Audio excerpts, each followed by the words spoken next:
Hello friends, मैं S आनंद union academy में एक बार फिर से आपका स्वागत है। आज से हम लोग बिहार एसएससी यानी कि ये बीएसएससी कर्मचारी चयन आयोग तृतीय स्नातक स्तरीय संयुक्त प्रतियोगिता परीक्षा 2022 का ये जो प्लेटफॉर्म रुक्मिणी का जो बुक है, इससे हम लोग जो मैथ का क्वेश्चन है उसका हम लोग सोल्व करेंगे। और इसमें भी है जो टेस्ट सीरीज 1 का, जिसका क्वेश्चन जो शुरुआत हो रहा है क्वेश्चन नंबर 76 से, उसको हम लोग सोल्व करेंगे। तो आइए हम लोग इस प्रश्न को सोल्व करते हैं। आइए हम इसको सोल्व करते हैं। सबसे पहले कहता है कि किसी समबाहुभुज में जिसके आंतरिक एवं आंतरिक कोणों का योग और बाह्य कोणों के योग का अनुपात दिया हुआ है। तो ध्यान से समझिएगा। सबसे पहले कि समबाहुभुज किसको कहते हैं, यानी कि सम माने बराबर और बहु माने ज्यादा, भुज माने जिसमें ज्यादा मतलब भुजा हो। ये चतुर्भुज भी हो सकता है, त्रिभुज भी हो सकता है, पंचभुज भी हो सकता है, अष्टभुज भी हो सकता है, बहुत सारा हो सकता है। उसमें भुजाओं की संख्या कह रहा है निकालने के लिए। तो सबसे पहले ये जानना जरूरी है कि आंतरिक कोण किसको कहते हैं और बाह्य कोण किसको कहते हैं। तो ध्यान दीजिएगा। देखिए, ये हुआ इसका आंतरिक कोण। क्या हुआ? ये इसका आंतरिक कोण हुआ, ये इसका आंतरिक कोण हुआ, ये इसका आंतरिक कोण हुआ, ये इसका आंतरिक कोण हुआ। और बाह्य कोण की बात करेंगे तो इसको बढ़ाने के बाद जो कोण बनेगा यहाँ पर, इसको हम लोग बाह्य कोण कहते हैं। लेकिन अगर ये पूरा को ले लेंगे ना तो इस संपूर्ण बाह्य कोण कहलाता है। तो मतलब इसका ये हुआ कि सिर्फ 180 और यहाँ पर आंतरिक कोण और बाह्य कोणों का योग जो होता है हमेशा 180 डिग्री होता है। अब ध्यान देने वाली बात यह है, इसमें बताया गया है, कहता है कि जिसका अनुपात 5:1 है, अर्थात इधर 5 है तो इधर 1 है, अर्थात 5 या 1 कितना हो जाएगा? अनुपात 6 बराबर 180 डिग्री, अर्थात 1 बराबर कितना हो जाएगा? 30 डिग्री। इसका मतलब ये हुआ, बोला गया है 5 अनुपात इतना में है, 5:1 में है। इसका मतलब हमारा जो आंतरिक कोण है वो कितना हो जाएगा? 5×3 15, 150 डिग्री है। और ये जो हमारा है कितना डिग्री है? 30 डिग्री है। तो एक क्वेश्चन इस मतलब कितने भुजाएं हैं इसको ज्ञात करने के लिए इसके लिए एक फार्मूला होता है। समबाहुभुज में लिख भी देते हैं। समबाहुभुज में भुजाओं की संख्या बराबर होता है 360 डिग्री बट्टा एक बाह्य कोण, अर्थात 360 डिग्री हो जाएगा। और हमारा बाह्य कोण जो आया है कितना डिग्री है? 30 डिग्री है। हम क्या करेंगे, इसमें 30 डिग्री लिख देंगे और इससे भाग दे देंगे। देखिए, तो 0 से 0 कट जाएगा और इससे कट जाएगा, तो 12×3 कितना हो जाएगा? 36। और इस तरीके से इसमें भुजाओं की संख्या कितना हो जाएगा? 12। और इस तरीके से जो हमारा आंसर होगा ऑप्शन नंबर सी हमारा आंसर हो जाएगा। चलिए हम लोग अगला प्रश्न देखते हैं। Question number 77। बहुत ही आसान क्वेश्चन ये भी है, ध्यान दीजिएगा थोड़ा सा। कहता है कि एक दुकानदार प्रत्येक सामान के अंकित मूल्य पर 10% की छूट देता है। कितना परसेंट का छूट देता है? 10% का छूट देता है। 8% लाभ कमाने के लिए प्रत्येक सामान का अंकित मूल्य से कितना प्रतिशत अधिक होगा, यह हम लोग को बताना है। तो ध्यान दीजिएगा, इसके लिए एक फार्मूला होता है। अंकित मूल्य गुना 100% माइनस छूट प्रतिशत, डायरेक्ट इतना ही लिख देते हैं, छूट बराबर होता है क्रय मूल्य गुना 100 प्लस प्रॉफिट, यानी कि लाभ प्रतिशत इसमें भी रहेगा, प्रतिशत इसमें भी रहेगा, हम नहीं लिख रहे हैं। इसको ध्यान दीजिएगा, इसको शॉर्टकट भी हम लोग लिख सकते हैं। एमपी को मार्क्स प्राइस, एमपी गुने 100% minus discount equal to CP, यानी कि कॉस्ट प्राइस गुना 100% प्लस लाभ प्रतिशत। फाइनल यहाँ पर पी लिख देंगे। जब लिख ही रहे हैं शॉर्टकट इसको, तो हम लोग यहाँ पर पी लिख देंगे। पी माने प्रॉफिट। अब ध्यान दीजिएगा, एमपी हमको निकालना है, तो एमपी का एमपी हम लोग रहने देंगे। ये 100 में से 10% का जो डिस्काउंट दे रहा है उसको यहाँ पर घटाएंगे, तो लिख देते हैं 100 - 10, यानी 10%, और CP हमेशा 100% होता है, तो इसको हम लोग 100 लिख देंगे। और यहाँ पर लाभ की जो बात किया है कितना परसेंट, 8% लाभ का चर्चा किया है, तो हम लोग इसको जोड़ देंगे। इसमें क्या लिखेंगे, 100 + 8। अब ध्यान दीजिएगा यहाँ पर, अब सब कुछ रखा हुआ है। MP यहाँ हो जाएगा कितना, 90, यहाँ हो जाएगा 100, और यहाँ हो जाएगा हमारा 108। ध्यान दीजिएगा, जैसे इच्छा हो काट, इस 1 0 से 1 0 काट देंगे और 9 से यहाँ काटेंगे तो कितना हो जाएगा, 12 9 108, 12 बार में कट गया, और 10 से गुना करेंगे तो MP कितना आ जाएगा हमारा, MP यानी 120%। अब ध्यान दीजिएगा, जो MP जो होता है ना, वो हमेशा जो हमारा क्रयमूल्य होता है उससे आगे लेके जाता है, तो उसमें चर्चा किया रहता है इसका। यानी कि क्रयमूल्य हमारा 100% है, उससे जितना अधिक है वही उस पर बढ़ाया गया मूल्य है, अंकित मूल्य। ये अंकित मूल्य हो गया, तो क्या हो जाएगा यहाँ पर हमारा जो बोला है कि कितने प्रतिशत अधिक होगा, मतलब जो अंकित मूल्य, तो अंकित मूल्य यहाँ पर 20% अधिक हो जाएगा। अंकित मूल्य बराबर 20%। ये 100 से जितना ज़्यादा है ना उतना ही हमारा ज़्यादा होगा। कितना होगा, 20% ज़्यादा होगा। इस तरीके से जो हमारा आंसर होगा ऑप्शन नंबर बी हमारा आंसर हो जाएगा। चलिए हम लोग अगला प्रश्न देखते हैं। और एक बात के लिए हम आपको सॉरी बोलेंगे, इसलिए कि क्वेश्चन नंबर ये पीछे जो था ना 77 था, वहाँ पर हमने गलती से 76 लिखा हुआ ही छोड़ दिया था, कोई बात नहीं। अगला क्वेश्चन देखते हैं, क्वेश्चन नंबर 78 कहता है कि 3 क्रमागत बट्टों 30%, 20% तथा 5% के समतुल्य बट्टा क्या होगा, यानी तीनों को मिलाने के बाद एक बट्टा, यानी सम माने बराबर, इन तीनों का बराबर बट्टा क्या होगा। तो इसके लिए भी कई सारे टेक्निक है, लेकिन इसको हम लोग A + B - AB बटा 100% वाला जो सूत्र होता है हम लोग उस पर सोल्व कर देंगे। ध्यान दीजिएगा, तो इसमें करेंगे क्या, एक दिया है 30%, एक दिया है हम लोग का 20%, और एक है 5%। तो पहले दो को पकड़ के एक साथ बनाएंगे कि इन दोनों का समतुल्य बट्टा क्या होगा, फिर उसका जो मान आएगा ना उन दोनों को इसके साथ पकड़ के बना देंगे, जो आएगा वो हमारा आंसर हो जाएगा। तो ध्यान दीजिएगा, पहले इसको लेंगे 30 + 20 - 30 × 20, अब बट्टा क्या हो जाएगा 100। तो हो जाएगा, ये दोनों से दोनों कट जाएगा, तो कितना हो जाएगा, 3 दूना 6 हो जाएगा।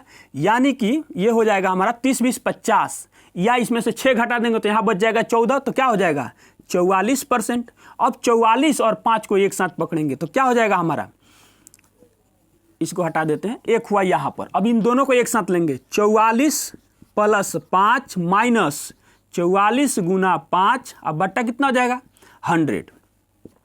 यहाँ से अब इसको सोल्व कर देते हैं, इन दोनों को लिखेंगे तो कितना हो जाएगा 49। अब यहाँ से एक बात देखते हैं, तो इसको इच्छा हो तो गुना कर लीजिए या यहाँ से काट दीजिए। ध्यान दीजिएगा, एक 0 से काटने के लिए 5 गायब हो जाएगा, और इसमें से 2 कॉमन ले लेंगे तो यहाँ हो जाएगा 22 × 44 होता है, और इसके बदले में यहाँ पर एक दशमलव देंगे तो ये भी गायब हो जाएगा। इसका मतलब हुआ 2.2।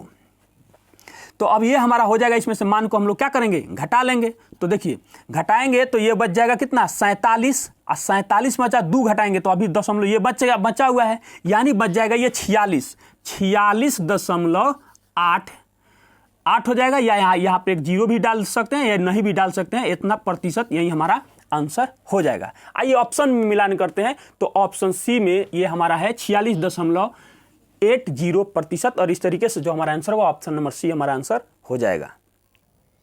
चलिए हम लोग अगला प्रश्न देखते हैं, क्वेश्चन नंबर 79।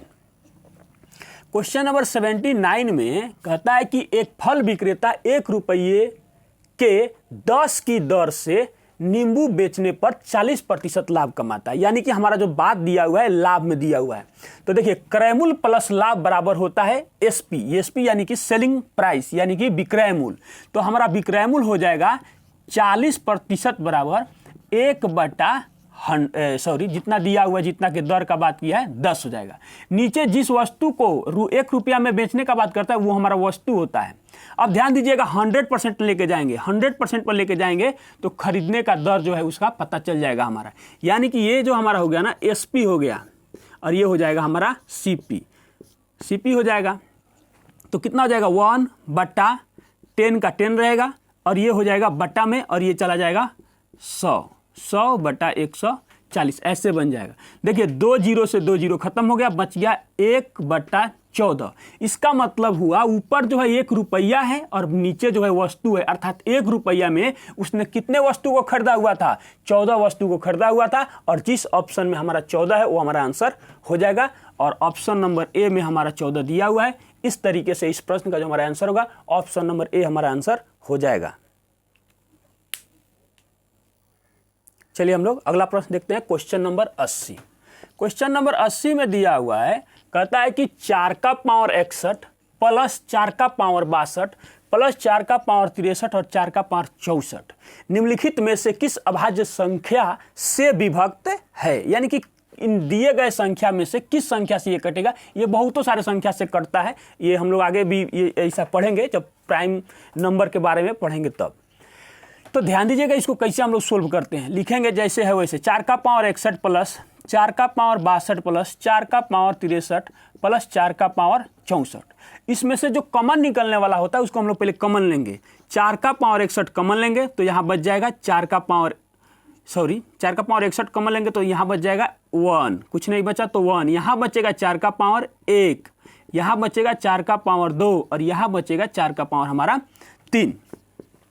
तो ये हो जाएगा 4 का पावर 61 और इसको अब हम लोग नॉर्मली सोल्व करेंगे। जैसे 1, ये हो जाएगा 4, ये हो जाएगा 16 और ये हो जाएगा कितना 64 हो जाएगा हमारा। अब ध्यान दीजिएगा जैसे इसको जोड़ का चिन्ह दिया हुआ है उसी तरीके से इसको हम लोग क्या करेंगे, जोड़ देंगे। तो 4 का पावर 61 गुना, देखिए अब इसको जोड़ेंगे तो हमारा हो जाएगा कितना 20 और 84 और 1 85, क्या हो जाएगा 85। अब इन दिए गए संख्या का हम लोग अभाज्य गुणनखंड तोड़ते हैं।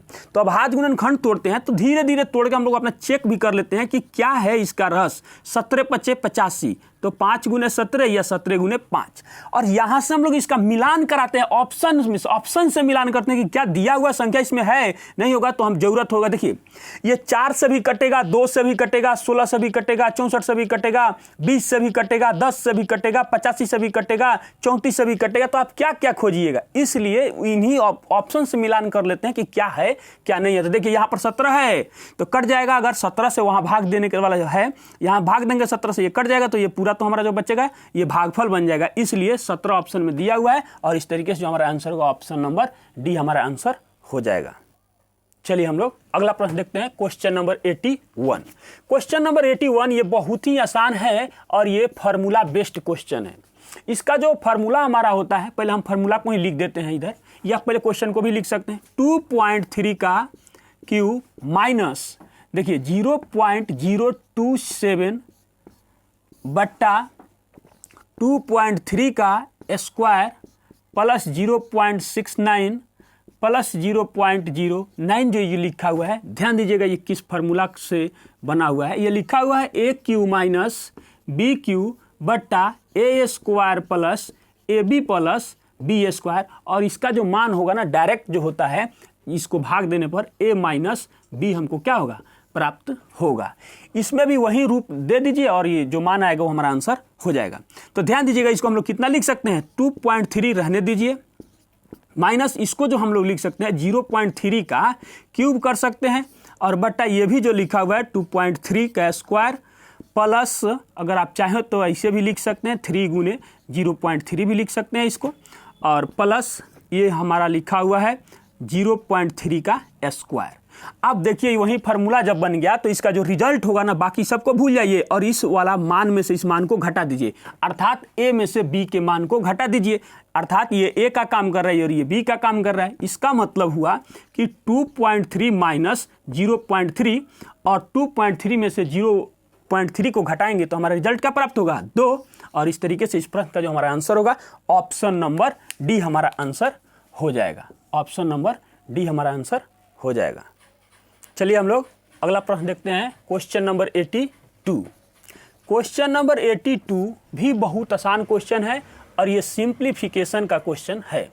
कहता है कि एक व्यक्ति को कुल धन का 3% 8 भाग मिला तथा उसके मित्र को कुल धन का, तो माना कि कुल धन 1 था और उसका इसको कितना मिल गया 3/8 मिल गया, 3/8 मिल गया तो शेष बचा कितना, शेष धन जो बचा शेष बराबर यहीं पे लिख देते हैं 5/8 शेष बचा।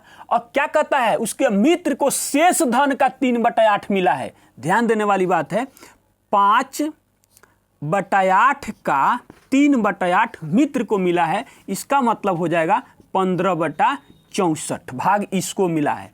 और इन दोनों का अंतर कितना है, यानी कि ये जो मिला है एक मित्र को, इसका और इसका अंतर, इन दोनों का अंतर दिया हुआ है, अर्थात 3/8 माइनस 15/64, इन दोनों का जो अंतर दिया हुआ है मेरे भाई, कितना रुपया दिया हुआ है, 36 रुपया दिया हुआ है। तो हम क्या कर देंगे, 36 रुपया लिख देंगे। अब ध्यान दीजिएगा, जब इन दोनों का एलसीएम आप लीजिएगा तो हो जाएगा कितना, 64, और 64 8 से भाग दिएगा तो 8 3 का कितना हो जाएगा, 24 माइनस कितना 15, अब बटा हो जाएगा 64 बराबर कितना 36। यहाँ अंतर कितना है, 9 का, कितना का अंतर है, 9 का, तो 9 से कट जाएगा 9 चौका 36, तो अर्थात 1 बराबर वही जो हमारा धन था ये कुल धन हो जाएगा। क्या हो जाएगा, कुल धन। 1 बराबर कुल धन भी होता है और 100% बराबर भी कुल धन होता है। तो क्या हो जाएगा, 4 गुना 64, और 4 गुना 64 जब आप कीजिएगा तो यह आ जाएगा 256 रुपया, और यही हमारा आंसर हो जाएगा। इस तरीके से ऑप्शन नंबर सी हमारा आंसर हो जाएगा।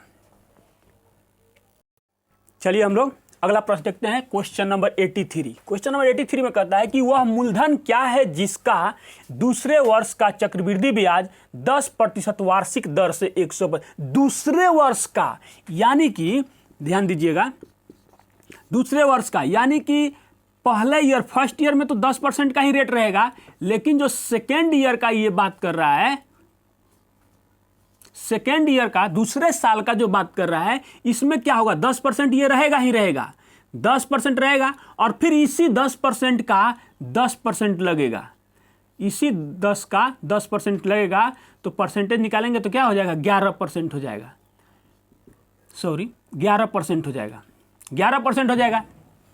और इसी 11% का मान हमको दिया हुआ है कितना, 132 रुपया, 132 रुपया कितना का मान दिया हुआ है, 11% का, 11% बराबर 132 रुपया। तो हमसे पूछा गया है कि मूलधन, मूलधन यानी कि प्रिंसिपल पी, और पी हमेशा 100% ही होता है, तो अब इसका सहारा लेके हम 100% निकाल लेंगे तो हमारा मान निकल जाएगा।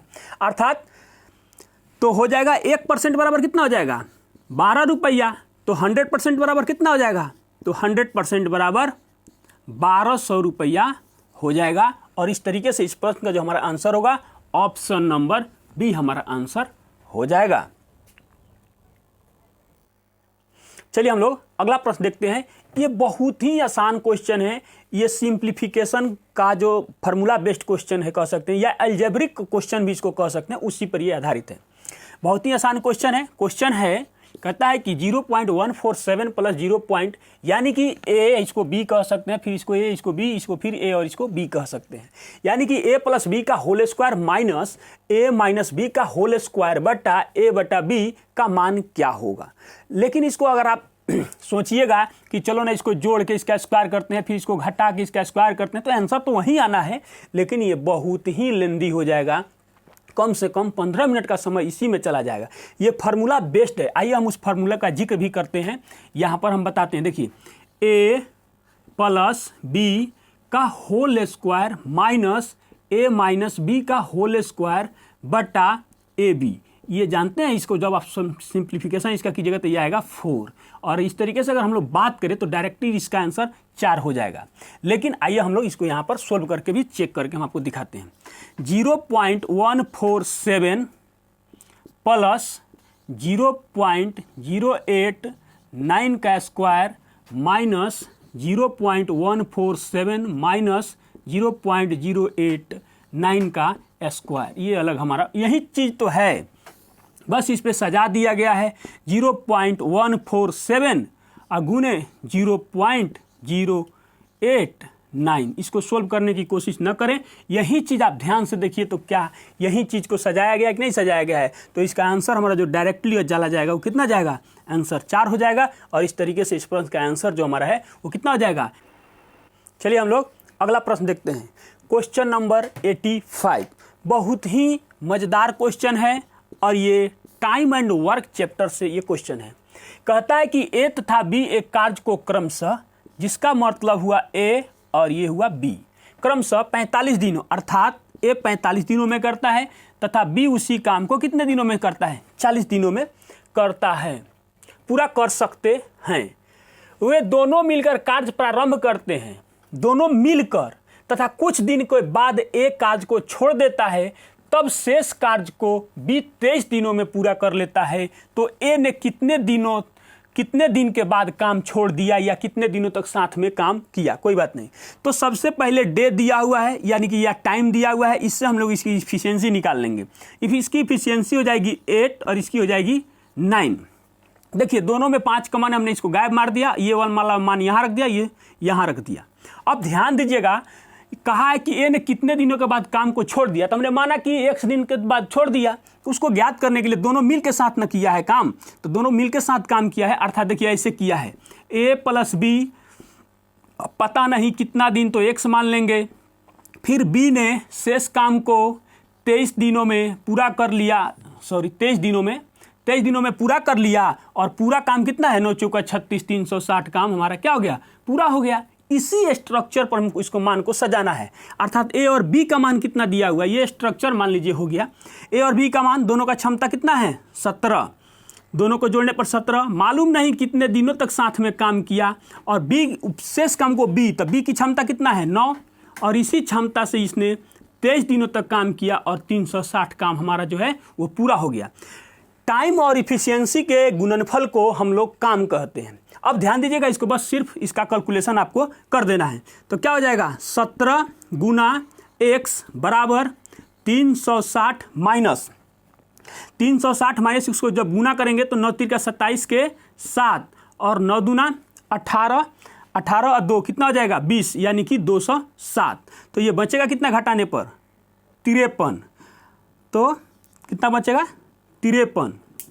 हाँ ठीक है, 153 बचेगा। तो इसको घटाइए तो कितना हो जाएगा? 153, अब भागा कितना हो जाएगा? 17। ये कितना बार में कट जाएगा? तो ये कट जाएगा हमारा 9 बार में कट जाएगा। कितना बार में कट जाएगा? 17 9 153 होता है, तो 9 बार में कट गया। अर्थात हम लिख सकते हैं कि ए ने 9 दिन के बाद काम को छोड़ा। कितने दिनों के बाद काम को छोड़ दिया? 9 दिनों के बाद काम को छोड़ दिया। और इस तरीके से जो हमारा आंसर होगा ऑप्शन नंबर सी हमारा आंसर हो जाएगा। चलिए हम लोग अगला प्रश्न देखते हैं, क्वेश्चन नंबर 86 नंबर। बहुत ही आसान क्वेश्चन ये भी है। कहता है कि एक दुकानदार छपे मूल्य का मतलब हुआ अंकित मूल्य, छपे मूल्य पर 8% बटा देकर, पीछे जो एक क्वेश्चन हम लोग सोल्व किए थे कि MP गुने 100% माइनस डिस्काउंट या 100 माइनस डिस्काउंट परसेंटेज यहाँ लिख सकते हैं, बराबर CP क्रय मूल्य गुना 100% प्लस प्रॉफिट, और प्रॉफिट भी परसेंटेज होता है तो दोनों में परसेंटेज लगा देंगे। इसी फार्मूला के आधार पर हम इसको सोल्व कर सकते हैं। तो कहता है कि एक दुकानदार छपे मूल्य पर 8% बटा देकर पुस्तक बेचता है। तो आइए लिखेंगे हमको, क्योंकि दोनों के बारे में निकालना है MP, तो 100 में से 8 घटा देंगे, लिख भी देते हैं एक बार। 100 माइनस 8% हो जाएगा, CP रहने देंगे, और 100 और मुनाफा यानी कि कितना परसेंट प्रॉफिट कमाता है? 15% परसेंटेज। देखिए तो परसेंटेज इसलिए नहीं लिख रहे थे कि परसेंटेज से परसेंटेज दोनों गायब हो गया। तो ये हमारा हो जाएगा MP गुने कितना हो जाएगा? 92 CP गुने 115। अब ध्यान दीजिए, क्वेश्चन में बोला गया है, जैसे बोला है क्रय मूल्य तथा ना होना चाहिए, क्रय मूल्य तथा छपे मूल्य में अनुपात क्या है? पुस्तक के क्रय मूल्य तथा छपे मूल्य में, यानी कि क्रय मूल्य ऊपर जाएगा, यानी कि ये इधर जाएगा, तो ये क्या हो जाएगा? हम लिख सकते हैं ऐसे, इसको लिख देंगे, ये इसी को भेज देंगे बट्टा में, तो हो जाएगा CP बट्टा MP, और 92 और बट्टा में कितना हो जाएगा? 115। काट दीजिए यहीं पे, इसको कितना से ये कटेगा? 23 बार में कट रहा है, 23 से ये हो जाएगा 4 बार में, और 23 से जाएगा ये 5 बार में। इसका अर्थ हो गया CP अनुपात MP बराबर कितना हो जाएगा? देखिए CP का मान 4 है, 4:5। तो इस प्रश्न का जो है कहता है कि पुस्तक के क्रय मूल्य तथा छपे मूल्य का अनुपात, तो क्रय मूल्य और छपे मूल्य का अनुपात जो है 4:5 हमारा हो जाएगा। इस तरीके से इस प्रश्न का जो हमारा आंसर होगा ऑप्शन नंबर ए हमारा आंसर हो जाएगा। कौन सा आंसर होगा? ऑप्शन नंबर ए हमारा आंसर हो जाएगा। चलिए हम लोग अगला प्रश्न देखते हैं, क्वेश्चन नंबर 87। क्वेश्चन नंबर 87 में है, कहता है कि 9 आमों में से 120 ग्राम भार वाले एक आम के स्थान पर दूसरा अधिक भारी आम ले लेने से इनके औसत भार में 20 ग्राम की वृद्धि हो जाती है। तो बदले गए आम का भार क्या था? तो हम लिखेंगे, इसमें कई तरीके हैं, लिखेंगे माना कि पहले 9 आमों का औसत भार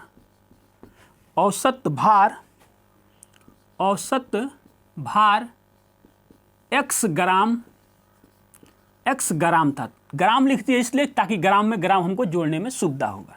अब ध्यान दीजिए, ये बात हम लोग पहले से कई बार पढ़ते आ रहे हैं कि औसत बराबर आंकड़ों का योग बटा आंकड़ों की संख्या। जब योगफल निकालना होगा तो क्या करेंगे? इसमें गुना कर देंगे तो इससे योग निकल जाएगा, अर्थात इससे क्या प्राप्त होगा हमको? योगफल इक्वल टू योगफल। इसी के सहारे ये हमारा बन जाएगा। अब ध्यान दीजिएगा, 9 आम है तो 9 आम में पहले से इसका औसत भार दिया हुआ है, तो योग बराबर क्या हो जाएगा? संख्या गुने औसत।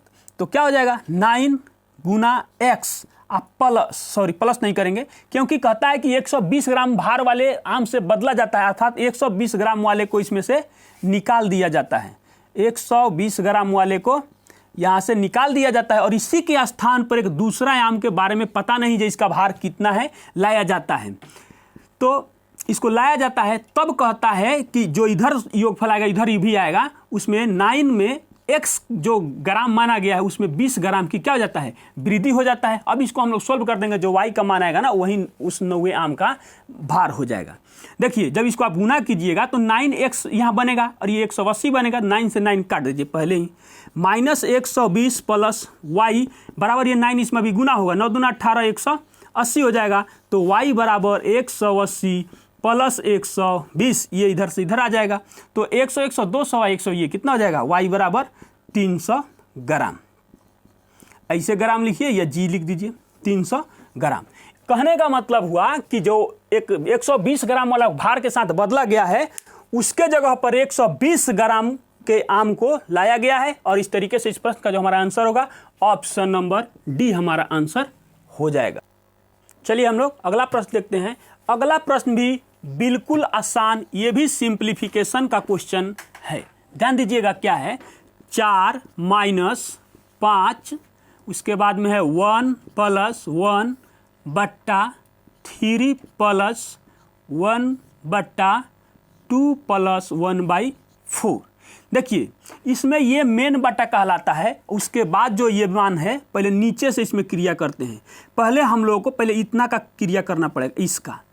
तो देखिए क्या हो जाएगा, 4 दूना 8, 8 1 9, 9 बटा 4 हो जाएगा। तो ये मान उलट के यहाँ चला जाएगा, इसीलिए इसको हम यहाँ नहीं सोल्व किए ताकि लगेगा भादा। अब देखिए ये यहाँ से खत्म हो गए, यहाँ आ गया। अब देखिए 9 3 का कितना हो जाएगा? 27, 27 से 4 कितना हो जाएगा? 31, 31 बटा 9 बन गया। अब ये 9 फिर यहाँ ट्रांसफर हो जाएगा, यहाँ आ गया, ये खत्म हो जाएगा। अब देखिए ये हो जाएगा कितना हमारा, 31 से कम 31, 31 और 9 40, 40 बट्टा 31 बनेगा ऐसे। फिर ये ट्रांसफर होकर कहाँ आ जाएगा? यहाँ पर। इसका मतलब जो फाइनल अब रिजल्ट ये बन रहा है, ये सबका क्रिया हो चुका है। 4 माइनस 5 गुने 31 बट्टा 40 ऐसे। अब इससे इसमें कैलकुलेशन करेंगे तो कितना हो जाएगा? 160 माइनस 155 जब गुना करेंगे और बट्टा में कितना हो जाएगा? 40, और ये हो जाएगा 160 में से 155 जाएगा तो क्या बचेगा? 5, और 5 के बाद बच जाएगा 40, और ये कटेगा कितना से? 1, और ये हो जाएगा 8, अर्थात 1/8। और जिस ऑप्शन में अब 1/8 है वो हमारा आंसर हो जाएगा। ऑप्शन नंबर ए में 1/8 दिया हुआ है, और इस तरीके से इस प्रश्न का जो हमारा आंसर होगा ऑप्शन नंबर ए हमारा आंसर हो जाएगा।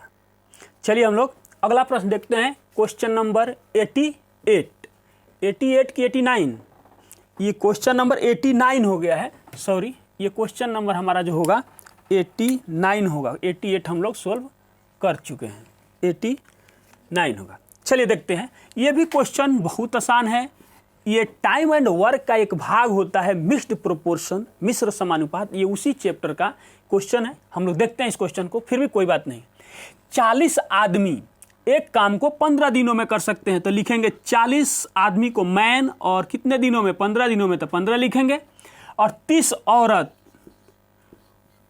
उल्टा हो गया इसका मैन का, और 30 औरत उसी काम को 40 दिनों में कर सकते हैं।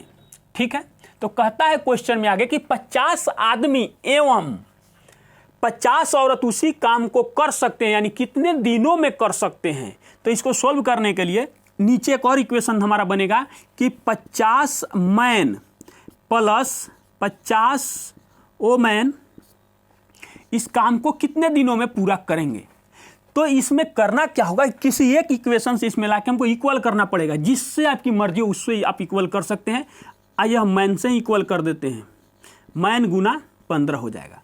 अब ध्यान देने वाली बात है, मैन का जो मान है यहाँ पर रखने के लिए इसको हम अनुपात में बदल लेंगे। देखिए 40 से 40 कट जाएगा, इससे ये कट जाएगा, तो ये 2 हो जाएगा हमारा। अब ध्यान दीजिएगा, मैन मन बट्टा वुमेन ऐसे ही कर देते हैं, तो ध्यान दीजिएगा मैन हो जाएगा 2 और इसके साथ कुछ इधर नहीं बचा, तो बट्टा में बचा 1, अर्थात मैन के जगह पर 2 पुट करेंगे और वुमेन के जगह पर 1 पुट करेंगे। बस इसमें कुछ नहीं करना, मान को पुट कर दीजिए। 50 गुना 2 प्लस 50 गुना 1 गुना x बराबर 40 गुने 2 गुना 15 हो जाएगा। देखिए ये कितना हो जाएगा, 150। कितना हो जाएगा, 150 गुना x, क्योंकि इसको गुना करेंगे तो 100 और ये 50। और यहाँ ध्यान दीजिएगा कितना हो जाएगा, हो जाएगा हमारा, अच्छा इसी तरह से डायरेक्ट ही काट देते हैं, रहने दीजिए उसी तरह, गुना 2 गुना 15 कर देते हैं। काहे के लिए गुना करेंगे, जब हमको काटना है। देखिए 15 से 15 गायब हो जाएगा और ये बचा 10, यानी 150 था, तो और यहाँ से कोई 0 गायब मार देंगे तो 150 बन गया।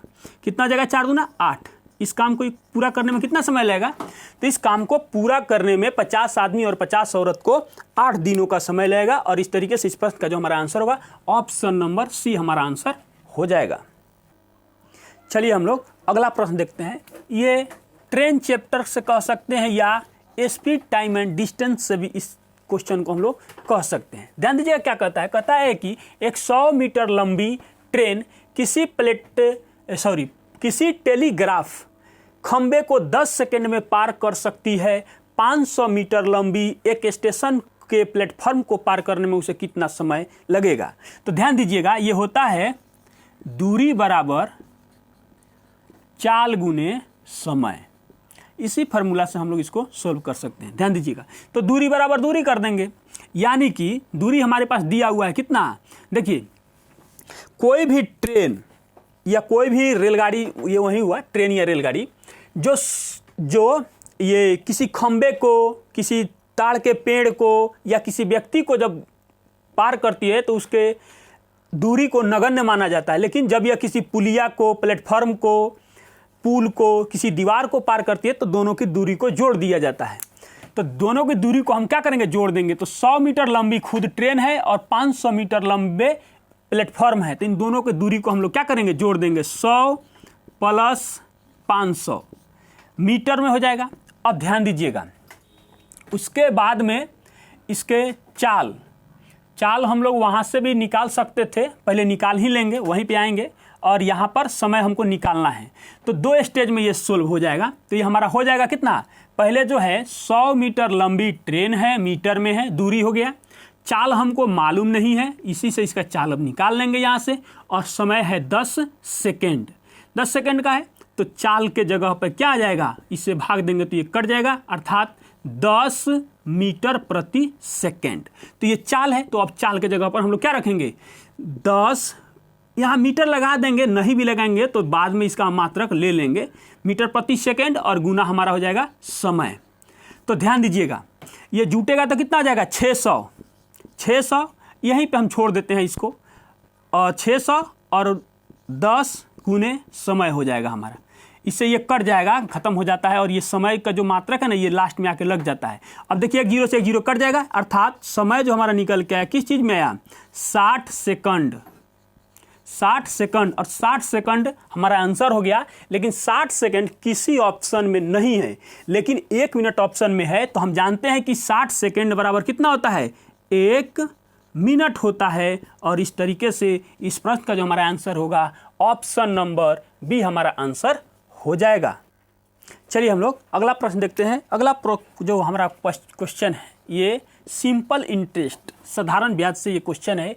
कहता है कि कुछ वर्षों के बाद 1000 रुपया प्रति वर्ष 7.1/2% की दर से सरल ब्याज पर 2500 रुपया होगा। बात पर गौर कीजिएगा, सरल ब्याज ये नहीं है, मूलधन और ब्याज दोनों मिला के मिश्रधन बन गया है। अर्थात मूलधन तो हमको दिया हुआ है, तो हमारा मूलधन हो जाएगा 1000 रुपया, और ब्याज जो हम लोग बात कर रहे हैं इसका ब्याज जो हो जाएगा ये हो जाएगा हमारा 1500 रुपया। तो पूछता है कि वर्षों की संख्या ज्ञात कीजिए, यानी कि यह कितने वर्षों में ऐसे हो गया है। तो इसको, यानी वर्षों मतलब समय, तो इसको भी बनाने के लिए कई तरीके हैं। इसमें से आप जो भी ब्याज दिया हुआ है उसमें मूलधन के 1% से भाग देंगे तो ये परसेंटेज में बदल जाएगा, और उसमें जो दिया गया जो दर है उससे भाग दीजिएगा तो इसका समय निकल जाएगा। हम दूसरा तरीका भी लेकर आते हैं, मेथड फर्स्ट इसको हम कह देंगे।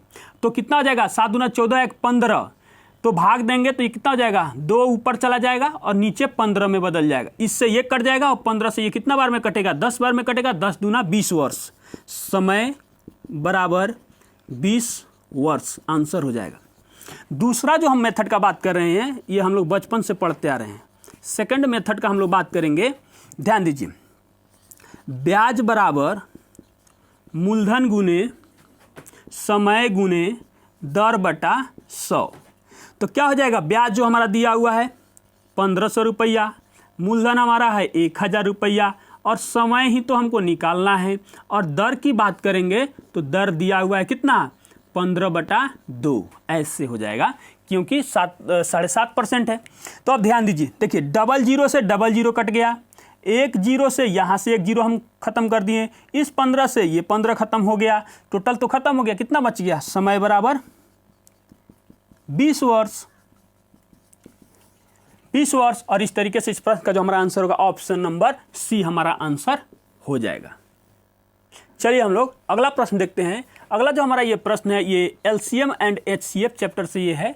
इसके लिए देखिए एक फार्मूला भी होता है क्या कि भीनों का लसा बराबर अंशों का लसा बटा हरों का मस, एक हो गया। और एक और होता है भीनों का मस बराबर अंशों का मस बटा हरों का लस। कुछ नहीं है इसमें, जब मसा कहेगा निकालने के लिए तो अंश का मसा निकाल लेंगे, लसा कहेगा तो ऊपर वाले का लसा निकाल देंगे। अब ध्यान दीजिएगा हमारा जो प्रश्न है 5/7, 7/8, 8/9, इसमें कहा गया लसा निकालिए। तो दिए गए ऊपर वाले वैल्यू का हम लोग क्या निकालेंगे, लसा निकालेंगे। तो इसका लसा निकालेंगे तो क्या आ जाएगा, 5, 7 और 8 हो जाएगा, और बट्टा में क्या आ जाएगा, इन सभी का हम मसा निकालेंगे तो जानते हैं मसा में क्या आएगा, 1 आएगा।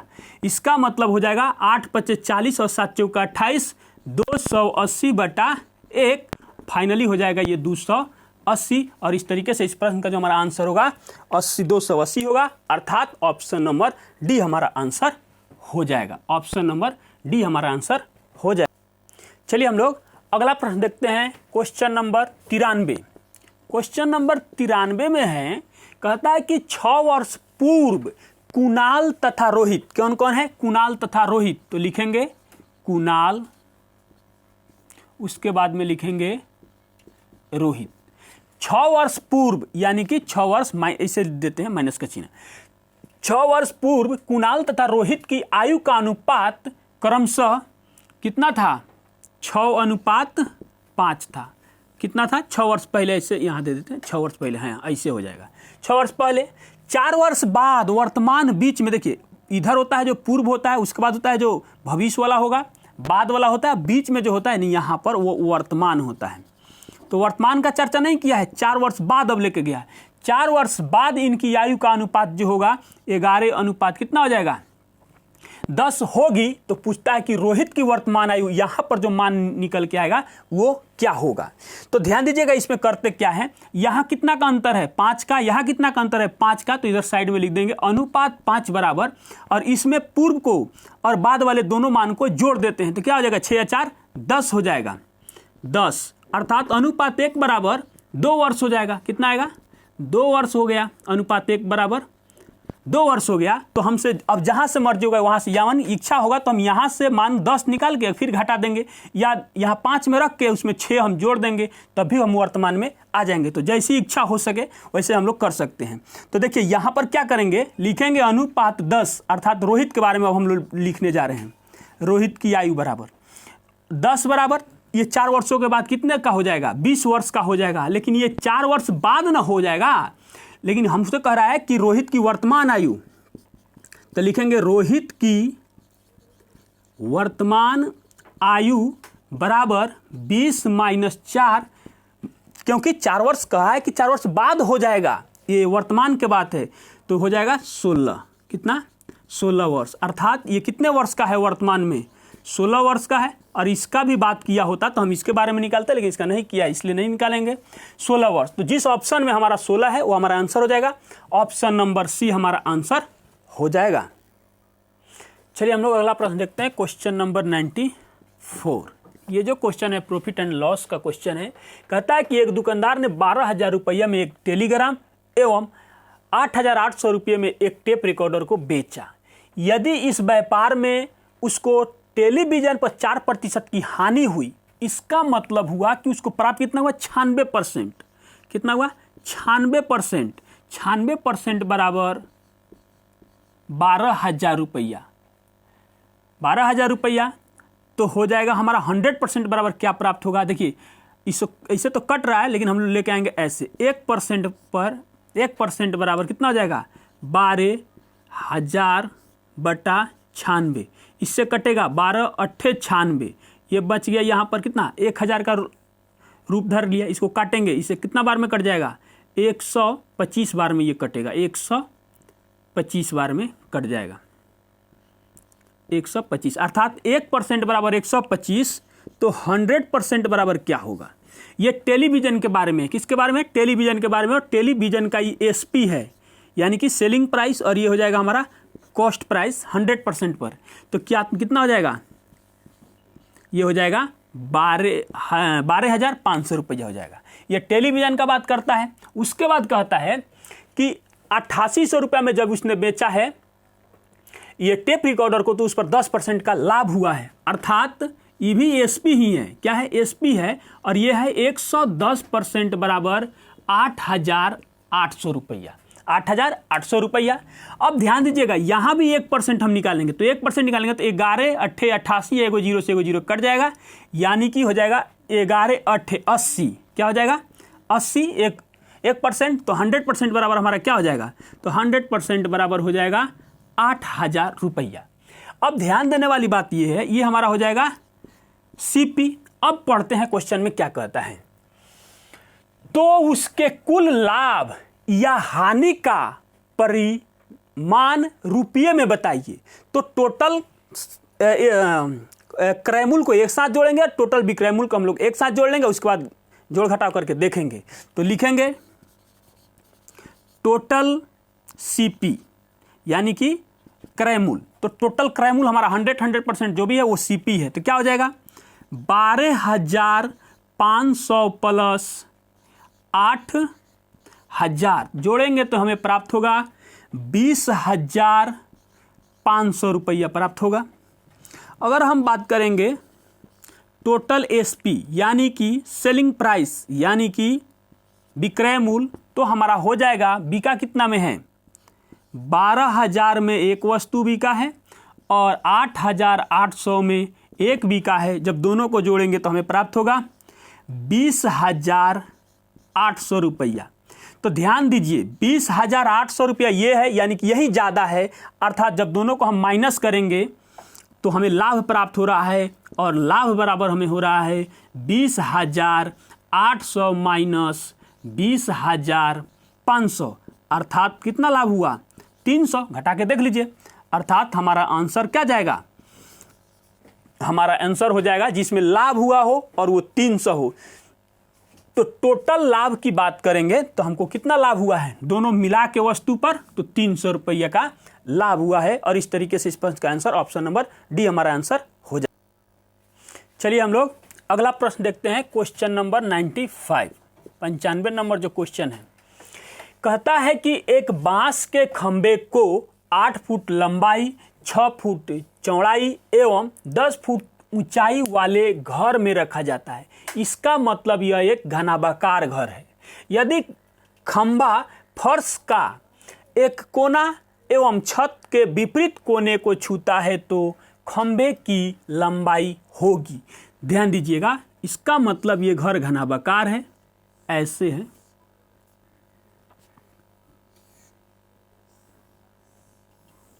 ऐसे है, ऐसे, ऐसा है। और ये मान लिया कि ये छत हो गया। अब छत हो गया तो कहता है कि इस कोना से एक को और इस कोना को टच करता है तो आप इसकी लंबाई निकालनी है। इस कोना से इस कोना को टच करता है तो इसी की लंबाई को हमको यही निकालना है। तो देखिए इसके लिए होता है, इसका अर्थ हो गया कि घनाभ का विकर्ण, घनाभ का विकर्ण यानी कि खंभे की लंबाई का अर्थ हुआ घनाभ का विकर्ण। ये जो है घनाभ का विकर्ण है, ये 3 डायमेंशनल फिगर है। अगर संभव होता तो हम आपको दिखाते और कोशिश भी करेंगे आगे हम निकालने के लिए। तो ये हो जाएगा खंभे की लंबाई, खंभे की लंबाई का मतलब हुआ घनाभ का विकर्ण, और घनाभ का विकर्ण बराबर होता है √L² plus B² plus H², यानी कि लंबाई का स्क्वायर प्लस चौड़ाई का स्क्वायर प्लस ऊंचाई का स्क्वायर होता है। तो जो हमको मान दिया हुआ है वो क्या दिया हुआ है, दिया हुआ है ऊंचाई L, ये सब कुछ दिया हुआ है। तो लंबाई के जगह पर L के जगह पर क्या करेंगे, अच्छा एक बार लिख देते हैं L² plus B² plus H²। तो लिखेंगे कि H के जगह L के जगह पर क्या लिखेंगे 8 का स्क्वायर, फिर B के जगह पर चौड़ाई 6 का स्क्वायर और ऊंचाई के जगह पर 10 का स्क्वायर हम लोग लिख देंगे। कितना हो जाएगा 8 टाइम 64 36, और उसके बाद में ये हो जाएगा हमारा 100। दो सबको जोड़ेंगे तो आ जाएगा 200, और जब इसका वर्गमूल आप निकालिएगा तो कितना आ जाएगा, देखिए 100 गुने 200 यानी 100 का मतलब हो जाएगा 10 और रूट में रह जाएगा 2, और इस तरीके से इसका आंसर हो जाएगा 10.2 √2 फुट। फुट में है तो फुट, इंच में है तो इंच, और इस तरीके से इस प्रश्न का जो हमारा आंसर होगा ऑप्शन नंबर किसमें है, ऑप्शन नंबर डी हमारा आंसर हो जाएगा। इस तरीके से इस प्रश्न का आंसर हमारा ऑप्शन नंबर डी हो जाएगा। चलिए हम लोग अगला प्रश्न देखते हैं, क्वेश्चन नंबर 96। ये पार्टनरशिप चैप्टर साझेदारी जो होता है उससे ये क्वेश्चन है, और बहुत ही आसान है, बिल्कुल बेसिक है। ये कहता है कि राम, तो लिखेंगे राम, उसके बाद कहता है कि हरि, तो हरि, और उसके बाद में बात करता है साधु। साझेदार हैं, ठीक है, उनके द्वारा निवेशित धन क्रमशः, यानी कि राम ने 800 रुपया लगाया है, उसके बाद में हरि ने 900 रुपया लगाया है और साधु ने 1000 रुपया लगाया है। 1 साल के बाद तो जिस अनुपात में धन लगाया जाता है लाभ में भी हिस्सेदारी उसी अनुपात में होती है। तो इसका अगर अनुपात निकालिएगा तो ये हो जाएगा 8, देखिए क्योंकि नहीं काट रहे हैं, 00 00 00 कट जाएगा 9 और ये 10 हो जाएगा। ये धन का अनुपात हो गया तो लाभ भी इसी अनुपात में मिलेगा। 1 साल के बाद उनके द्वारा उपार्जित लाभ की राशि कितना होता है 1080 रुपया होता है। तो हरि का लाभांश निकालना है तो पहले इस सबको जोड़ेंगे तो कितना हो जाएगा 19 और 8 27, अनुपात 27 बराबर 1080 रुपया। तो अनुपात 1 बराबर क्या होगा, देखिए 27 चौका 108 कट रहा है, यानी कि अनुपात 1 बराबर 40 रुपये। अब जिसके बारे में पूछेगा हम उसका जवाब देंगे। हरि, तो हरि का अनुपात कितना है 9, तो अनुपात 9 बराबर, इधर से 9 गुना हुआ ना तो इधर से भी 9 गुना हो जाएगा, 9 चौका 36 360 रुपया। हरि के बारे में पूछा तो 9 से गुना किए, राम के बारे में पूछता तो 8 से गुना करते, और साधु के बारे में पूछता तो 10 से गुना करते। और इस तरीके से इस प्रश्न का जो हमारा आंसर क्या हो जाएगा, ऑप्शन नंबर किसी में 360 नहीं है, और इस तरीके से हमारा आंसर ऑप्शन नंबर डी हमारा आंसर हो जाएगा। चलिए हम लोग अगला प्रश्न देखते हैं। ये जो है ये हमारा क्वेश्चन जो है ज्योमेट्री से हो जाएगा। ज्योमेट्री से हो जाएगा। कहता है कि प्रदत्त चित्र में ABC एवं DEF त्रिभुजों के क्षेत्रफल क्रमशः 64 वर्ग cm एवं 48 वर्ग cm है। दोनों त्रिभुजों की ऊंचाई h है। यदि BC 12 cm यानी कि सेमी हो तो EF को निकालना है, और इसके बारे में 12 cm दिया हुआ है। उसके बाद इन टोटल का इसका क्षेत्रफल जो है 24 cm स्क्वायर दिया हुआ है। इसके बारे में जो दिया हुआ है 48 cm स्क्वायर दिया हुआ है। अब एक बात सोचने वाली है, दिया हुआ है तो हम जानते हैं कि किसी भी त्रिभुज का क्षेत्रफल यानी कि त्रिभुज ABC का क्षेत्रफल, एरिया ऑफ त्रिभुज ABC बटा एरिया ऑफ त्रिभुज DEF का क्षेत्रफल 1/2 गुने आधार BC गुने ऊंचाई होगा, और इसका भी 1/2 गुने EF गुने h हो जाएगा। और दोनों में h इक्वल है, और इसका जो क्षेत्रफल दिया हुआ है कितना है 64 है, और इसका कितना दिया हुआ है 48 है। इसमें से भी 1/2, इसमें से h कट जाएगा। BC का मान कितना दिया हुआ है 12 दिया हुआ है, और EF हमको निकालना है। अब यहाँ से कैलकुलेशन कर लेंगे, कितना बार में कट जाएगा 16 चौका 64 और 16 तिया 48, और इससे ये कटेगा कितना बार में 4 तियाई 12, और इससे आके गुना हो जाएगा। तो EF का जो मान हो जाएगा कितना हो जाएगा 9 cm हो जाएगा, cm या सेंटीमीटर। इस तरीके से इस प्रश्न का जो हमारा आंसर होगा ऑप्शन नंबर सी हमारा आंसर हो जाएगा। ऑप्शन नंबर सी हमारा आंसर हो जाएगा। चलिए हम लोग अगला प्रश्न देखते हैं, और ये जो क्वेश्चन है ये थेल्स परिमेय से संबंधित है। ध्यान दीजिएगा, ये चित्र बारे में दिया हुआ है। प्रदत्त त्रिभुज में EF पैरेलल BC यदि AE, एक बार हम फिर से यहाँ पर अब हम त्रिभुज अपने तरफ से बना लेते हैं। ये बाकी जो है वो सब क्वेश्चन दिया हुआ था BC, और ये हो जाएगा हमारा EF। तो कहता है कि AE बराबर 3 cm, फिर कहता है कि AB A से B तक यहाँ से लेके यहाँ तक के बारे में 7 cm दिया हुआ है, और ये 3 cm है, तो ये कितना हो जाएगा 4 cm हो जाएगा। यहाँ 4 लिख देते हैं, 4 हो जाएगा। और CF, C से F तक का मान जो है 6 दिया हुआ हो, तो AF का मान पूछ रहा है कि व्हाट। ये थेल्स परिमेय है देखिए। और उसके बाद में दिया हुआ है कि ये भुजा इस भुजा के BC भुजा EF के समानांतर है। तो थेल्स परिमेय कहता है कि किसी त्रिभुज में एक भुजा के समानांतर खींची गई रेखा अन्य दो भुजाओं को एक ही अनुपात में विभाजित करता है। अर्थात इसका अर्थ हुआ, अर्थात थेल्स परिमेय कहता है कि ये हो जाएगा AE, क्या होगा AE बट्टा BE चाहे EB हो या BE हो।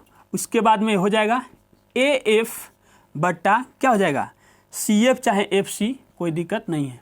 निकालना क्या है AF निकालना है FC, और सबका मान दिया हुआ है तो हम मान रख देंगे। AE का मान कितना दिया है 3, तो हम रख देंगे। EB का मान कितना दिया हुआ है 4, रख देंगे। AF को हमको निकालना है, और इसी का मान कितना दिया हुआ है 6 दिया हुआ है। उसके बाद में हम AF बराबर क्या करेंगे, इसको इस साइड भेज देंगे, तो क्या हो जाएगा ये इधर आ जाएगा, तो हो जाएगा 36 का 18 और बट्टा 4, भाग देंगे तो ये बचेगा 9, 2, और उससे भी भाग देंगे तो ये आ जाएगा 4.5। कहाँ चला जाएगा 4.5 सेमी। ये थेल्स परिमेय कहता है कि किसी त्रिभुज में एक भुजा के समानांतर किसी भी त्रिभुज में एक भुजा के समानांतर खींची गई रेखा अन्य दो भुजाओं को एक ही अनुपात में विभाजित करती है। तो कितना हो जाएगा इसका आंसर, कैलकुलेशन हमने कर भी दिया, 4.5 आ रहा है, और जिस ऑप्शन में 4.5 है वो हमारा आंसर हो जाएगा। ऑप्शन नंबर ए में 4.5 दिया हुआ है, और इस तरीके से इस प्रश्न का आंसर 4.5 हो जाएगा। चलिए हम लोग अगला प्रश्न देखते हैं, क्वेश्चन नंबर 99। ये एपी से क्वेश्चन है, अर्थमेटिक प्रोग्रेशन, समानांतर श्रेणी का ये क्वेश्चन है। कहता है कि किसी समानांतर श्रेणी में प्रथम पद अर्थात ए का मान दिया हुआ है a बराबर 7 एवं पदों की संख्या यानी कि n का मान दिया हुआ है 21।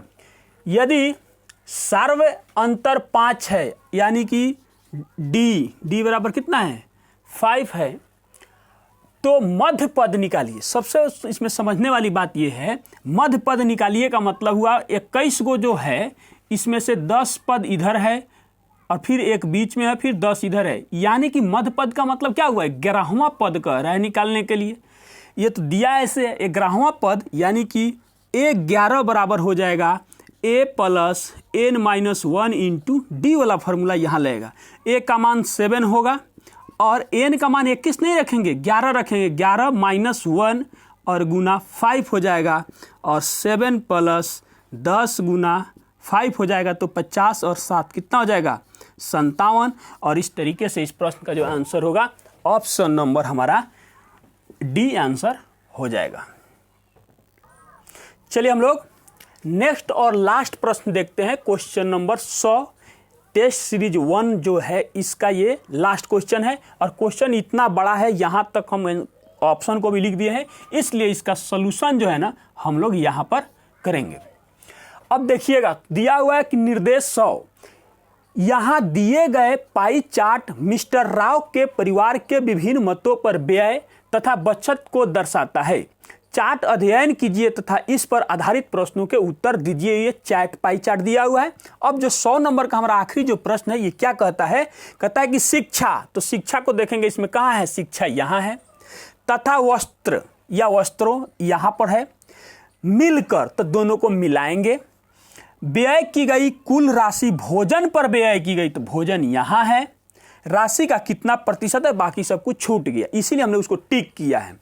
तो ध्यान दीजिएगा, कहता है कि शिक्षा प्लस वस्त्र, तो लिखेंगे शिक्षा प्लस वस्त्र, और कहता है कि भोजन पर किए गए कुल खर्च की राशि का कितना प्रतिशत है, इसको हमको प्रतिशत में ले यानी कि बदलना है। अब देखिए क्या करेंगे, मिलाने के लिए बोला था, मिलाएंगे। तो शिक्षा को पहचानिए, शिक्षा कितना है 27%, सॉरी ये में दिया डिग्री में दिया हुआ है, और वस्त्र कितना है 18%, एक साथ रहेगा। और ये कितना हमारा भोजन पे है 90%, तो हम यहाँ पर क्या करेंगे 90 लिख देंगे और परसेंटेज में बदलने के लिए क्या करेंगे इसमें 100% लगा देंगे। अब देखिए दोनों को जोड़ेंगे तो कितना हो जाएगा 30 10 40 और 45/90। इच्छा हो तो डिग्री लगा दीजिए, नहीं भी लगाएंगे तो भी कोई बात नहीं है। 100%, लेकिन लगाएंगे तो दोनों में, नहीं लगाएंगे तो किसी में नहीं। इससे इसको काटेंगे तो कितना बार में 2, और इससे कटेगा तो कितना बार में कट जाएगा 50 बार में, अर्थात 50% है। भोजन पर किए गए व्यय का शिक्षा और वस्त्र मिला के 50% है। और इस तरीके से इस प्रश्न का जो हमारा आंसर होगा ऑप्शन नंबर डी हमारा आंसर हो जाएगा। तो आज के लिए बस इतना ही, मिलते हैं एक और 72 क्लास में, तब तक के लिए धन्यवाद।